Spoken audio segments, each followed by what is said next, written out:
Nasebut oleh Nabi dalam sebuah hadis, kullul a'mal maqbul wal mardud illa shalah fa innaha maqbulah ghairu mardudah. Yang lain ibadat artinya dikandung ria, sombong, ujub, ibadatnya gitulah hanya diterima. Illa shalah, kecuali selawat. Maka selawat walaupun pada macam cara anda baca tetap lebih pahala. Karena makam selawat tinggi tadi. Nah, yang kelih bicara selawat. Makanya fikir rendahnya selawat satu kali saja. Maka Allah memberi pahala kepada umatnya, kepada hambanya, tidak sanggup ulun catat pahala selawat kepada nabinya.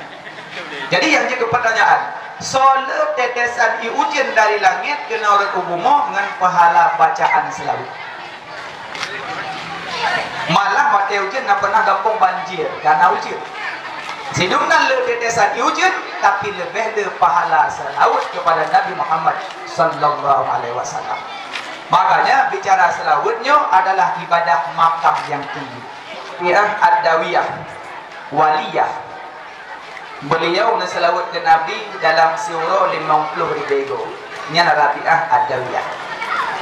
Beliau selawat ke Nabi dalam surah 50 ribu. Ini adalah Rabi'ah ad-dawiyah. Pakan beliau selawat 50 ribu. Ditanya oleh ya Rabi'ah, pakan drone selawat ke Nabi 50 ribu dalam surah. Dia jawab gacuk ada jawaban. Jawab. Apabila tibanya urang kiamat sehingga ulun ingin dibanggakan oleh Nabi di depan khalayak ramai. Apabila tibanya urang kiamat sehingga ulun ingin dibanggakan oleh Nabi sehingga di khalayak ramai di padang mahsyar.